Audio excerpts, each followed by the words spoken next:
सुना Manappuram finance limited अब देखिए 314 रुपए 65 पैसे का प्राइसिंग हमें देखने मिला है। एंड आज ये स्टॉक ना चढ़ा चला जा रहा है। Hi this is Dev and watching trader story. क्या ये स्टॉक ना सीधा 500 रुपए रुकने वाला है? अब देखिए यहाँ पर ना बहुत सारी चीजें जो कि आपको समझनी पड़ेगी। इन्वेस्टर काफी इंटरेस्टेड है इस स्टॉक के अंदर एंड डिलीवरी क्वांटिटी वो शो कर रही है।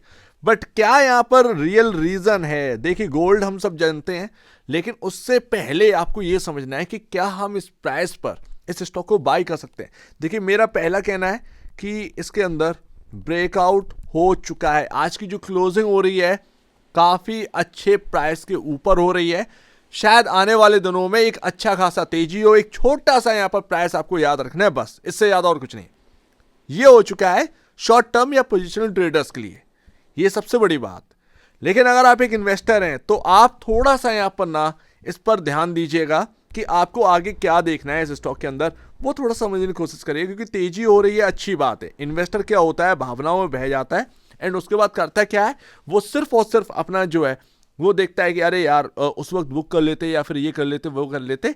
वो सब फिर बातें की बातें रह जाती। तो पहले से चीज़ें पता होंगी तो ज़्यादा बेहतर है। 315 रुपए 35 पैसे का प्राइसिंग हमें देखने को मिला है। एंड अगर आप देखेंगे तो ये 2019-2020 के बाद ये प्राइस जो है वो निकला है। मतलब 232 रुपए का प्राइस जो है वो निकल नहीं पा रहा था इस स्टॉक के अंदर। ये आपका 2025 में 2025 इसी साल यहाँ पर ना इस प्राइस को हमने क्रॉस किया है एंड वहां से एक रिटर्न जनरेट हो रहा है। लेकिन जो ब्रेकआउट इस वक्त हो रहा है ना वो काफी इंपॉर्टेंट है। जैसे कि आप ध्यान से देखिएगा, आज जो कैंडल बनी है वो 296 को क्रॉस करने के बाद बनी है। 4 मंथ लगे हैं इसको क्रॉस करने में, 4 महीने। आप सामने से देख सकते हैं ये एक अच्छा खासा रेजिस्टेंस था, ये जगह 4 महीने लगे हैं। 4 महीने सितंबर से यहाँ पर ना कोशिश हो रही है एंड ये स्टॉक सितंबर से कोशिश कर रहा है, क्रॉस नहीं कर पा रहा था। बट फाइनली इसने क्रॉस किया है 296 का प्राइस एंड वहां से एक बेहतरीन तेजी हमको देखने को मिल रही है। अब आगे करना क्या है, देखिए एक ट्रेंड लाइन है जो कि अपर लेवल से यहाँ पर ना निकलती हुई देखने को मिल रही है एंड इसका जो प्राइस है वो 310 रुपए है। ये टेक्निकल बेसिस पर ध्यान रखिएगा। 310 वैसे तो आपका 311 रुपए समथिंग पे ऐसे है, बट मैं 310 रुपए आपको राउंड फिगर में बता रहा हूँ क्योंकि बड़ा स्टॉक है, वॉलेटिलिटी अच्छी खासी है। तो अगर 310 रुपए आपका एक इंपॉर्टेंट लेवल है तो कम से कम 310 नहीं, एक्चुअल बेसिस पर 309, ठीक है ना, या 308 रुपए 70 पैसे, ये राउंड फिगर में आपको लेके चलना पड़ेगा बिकॉज ऑफ वॉलेटिलिटी। इतना नीचे तक आ सकता है, आपका 310 इंपॉर्टेंट है, उससे नीचे भी आ सकता है एंड वहां से घूम सकता है। होता क्या है, स्टॉप लॉस ट्रिगर कराए जाते हैं, ठीक है ना। तो ये ध्यान रखिएगा। ये आपके सामने काफी इंपॉर्टेंट जगह बन चुकी है। 310 309 311 ये काफी इंपॉर्टेंट एरिया बन चुका है ट्रेंड लाइन के हिसाब से। आप उसके ऊपर की क्लोजिंग दे रहे हैं, ये बहुत अच्छी बात है। मान लो कल की छुट्टी है, फ्राइडे के दिन जब ओपन होगा मार्केट तो हो सकता है आपको थोड़ा सा हल्का सा नीचे मिले। तो ऐसे में क्या देखना है, ये ट्रेंड लाइन आपको जो है ध्यान रखनी है, ये इंपॉर्टेंट लेवल आपको ध्यान में रखने हैं। अगर यहां से एक जंप आ रहा है तो यानी कि वापस से खरीदारी स्टार्ट हो रही है, क्योंकि एक ऐसी जगह पर क्लोजिंग हुई है तो कहीं ना कहीं इंटरेस्ट तो फिर दिखाई गई। अदरवाइज अगर कोई प्रॉफिट बुकिंग हुई तो वो 296 300 तक की ही यहां पर हो सकती है, क्योंकि वो काफी इंपॉर्टेंट जगह है जिसको हम क्रॉस करके आए हैं। बात करेंगे इन्वेस्टर की तो काफी इन्वेस्टर यहां पर इंटरेस्टेड है। 67%, 54, 48, 35, 48 इस तरह की मैसिव डिलीवरी क्वांटिटी है। यानी कि रिटेल इन्वेस्टर जो है ना वो बहुत तंगड़े में माल उठा रखा है, ध्यान रखिएगा। लेकिन होता क्या है, फंडामेंटल से हमारी जो है सच्चाई नहीं छुपती। बात यहां पर हमने बहुत अच्छी अच्छी बातें कर ली, टेक्निकल बेसिस पर हमने समझ लिया। अभी क्या है, फंडामेंटल बेसिस पर, एक्चुअल बेसिस पर इसका कॉम्पिटिटर कौन है, मुथूट फाइनेंस। मुथूट फाइनेंस इतना हायर साइड क्यों है, उसका एक अपना रीजन है। और मन्नापुरम इतना पीछे क्यों है, उसका अपना रीजन है। आप देख रहे होंगे कि 24,472 करोड़ का मार्केट कैप इसका है। तो मुथूट वालों को देखो, मुथूट वालों का मार्केट कैप 1,52,000 करोड़ रुपए का है। इसके पीछे भी तो रीजन है। प्रॉफिट आफ्टर टैक्स कहाँ ले जाओगे, आपका प्रॉफिट कहाँ है, मुथूट का कहाँ पर है, ध्यान रखिएगा। अभी का थोड़ा सा यहाँ पर ध्यान रखना कि आप 2.08 प्राइस टू बुक वैल्यू पर आ चुके हैं। मुथूट चल रहा है 4.66 टाइम एंड आप मुथूट के कॉम्पिटिटर हैं एंड आप मुथूट से बहुत पीछे हैं। बाय प्रॉफिटेबिलिटी आप आसपास भी नहीं आते। पूरे साल का जो प्रॉफिटेबिलिटी है ना उसके आसपास भी नहीं आते हैं। तो वैल्यूएशन जो मार्केट कैप में आपको गैप देखने को मिल रहा है वो गैप तो रहेगा भैया, ठीक है ना। आप मुथूट के एकदम पास में नहीं आ सकते हैं। ऊपर से आपका पी रेशियो 54.94 का हो चुका है, 29.87 के अगेंस्ट आप काफ़ी महंगी प्राइस पर, महंगे वैल्यू पर चल रहे हैं इस वक्त मार्केट के अंदर। इस चीज़ को थोड़ा सा ध्यान रखिएगा। लेकिन गोल्ड का जो सेंटीमेंट है वो आपको लहरा रहा है हायर साइड, इसीलिए तो कह रहा हूँ कि इन्वेस्टर को सारी चीज़ें जो है वो पता रहनी चाहिए। 24,935 करोड़ का मार्केट कैप है। ध्यान रखना इसके जो नंबर्स हैं, Q3 के जो नंबर आएंगे वो काफ़ी इंपॉर्टेंट होंगे। आप ऑलरेडी हाई वैल्यूएशन पे चल रहे हैं, ठीक है ना। तो आपको अगर देखना है एज ए इन्वेस्टर पर्पस, यहाँ पर अगर आपको बहुत अच्छा खासा रिटर्न मिले भाई, Q3 के नंबर देखिएगा। और अगर Q3 के नंबर अभी भी वैसे ही आ रहे हैं, कुछ खास यहाँ पर ना नज़र नहीं आ रहा है, तो मेरे ख्याल से भाई थोड़ा सा बुक कर लेना उस वक्त। नया जो पैसा लोग डाल रहे हैं, कम से कम आप जो डाल रहे हैं पैसा इस स्टॉक के अंदर इस प्राइस पर, वो आप ये समझ लीजिएगा हाई वैल्यूएशन पर है।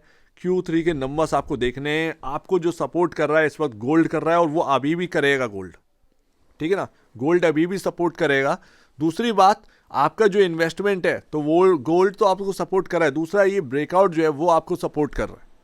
दो चीज़ें जो आपको सपोर्ट कर रही हैं।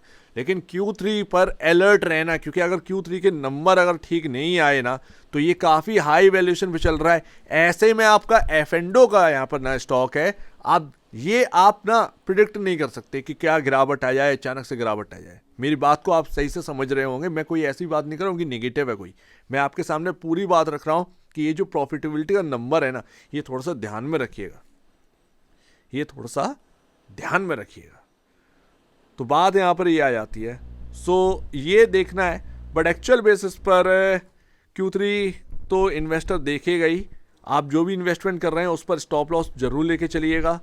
हाई वैल्यूएशन पे स्टॉक चल रहा है ऑलरेडी, और यहाँ पर अगर आप देखेंगे तो जो मूविंग एवरेज है वो कहाँ पर है, 280 रुपये पर। ये रहा आपका मूविंग एवरेज, और रेंज एक काफ़ी इंपॉर्टेंट है, 291 296। ये जो रेंज है ये आने वाले टाइम में बहुत सपोर्ट करने वाली है आपको। लेकिन है क्या है, वो सपोर्ट तो करेगी, लेकिन इस ट्रेंड लाइन को हमको दोबारा ब्रेक नहीं करना है, ठीक है ना।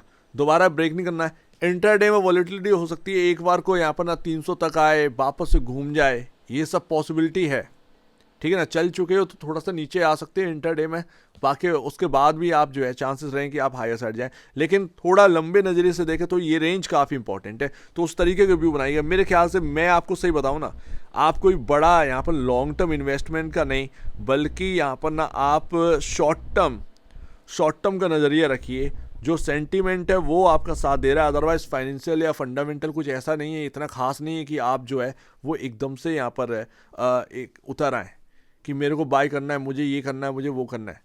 समझ रहे हो ना। तो ये बात काफ़ी इंपॉर्टेंट मैं आपसे कह रहा हूँ।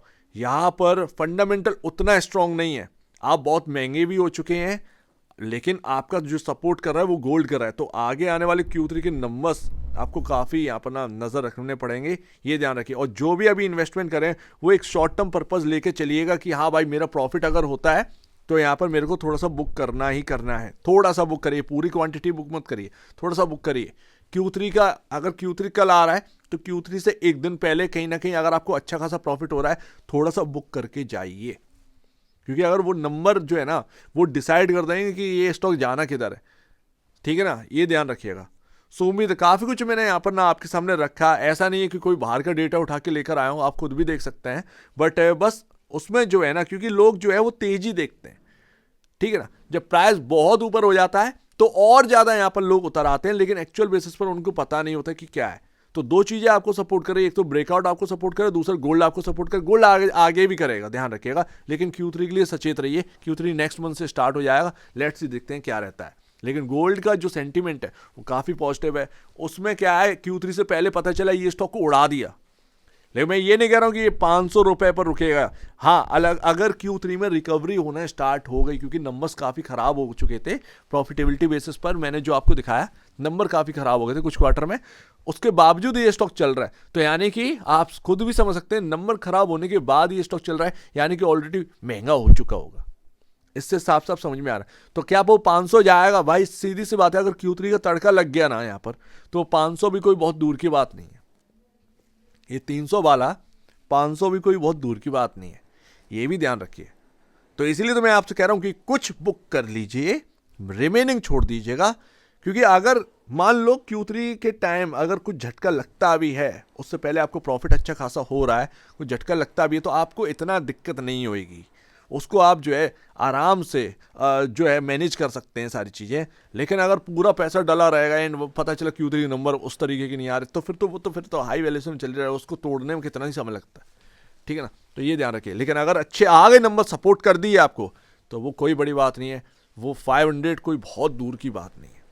ये सारी चीज़ें जो है वो आपके सामने है। लेकिन अभी जो नज़रिया बनाइए वो पहले शॉर्ट टर्म का बनाइए, उसके बाद जब Q3 के नंबर अच्छे आ जाए वही पोजीशन आपको कन्वर्ट कर देनी है लॉन्गर टर्म में। ये एक इन्वेस्टर का एक थोड़ा सा डिसीजन होना चाहिए, उस हिसाब से मैं बात कर रहा हूँ, ठीक है ना। तो ध्यान रखिएगा, ये कोई नेगेटिव बात नहीं है, थोड़ी सी चीज़ें समझनी है। गोल्ड का सेंटीमेंट है, ऐसे ही डॉलर का सेंटीमेंट हुआ था, तो ये टीसीएस अपना जो है, टीसीएस इन्फोसिस, टीसीएस उसको 45-46 था। मैंने आपसे कहा था डॉलर जिस वक्त रुक गया ना, उस वक्त बेच के निकल जाना, क्योंकि ये डॉलर सेंटीमेंट की वजह से, फंडामेंटल बेसिस कुछ नहीं। 4500 वाला वो 3000 के आसपास आ गया आफ्टर डॉलर। वो डॉलर रुका जैसे ही, वो सब में प्रॉफिट बुकिंग हो गई। तो ये सारी चीज़ें रहती हैं, ये मार्केट है, सेंटीमेंट को समझो बस, इससे ज़्यादा और कुछ नहीं। सो उम्मीद है काफ़ी कुछ आपको समझ में आया हो। एक बार निवेश से पहले या बेचने से पहले अपने ब्रोकर एडवाइस से जरूर सलाह लीजिएगा। खुद की स्टडी करेगा, उससे बेहतर कुछ भी नहीं, खुद की स्टडी मस्ट है। तो अब दीजिए मैं वीडियो देखिए, बहुत धन्यवाद दोस्तों।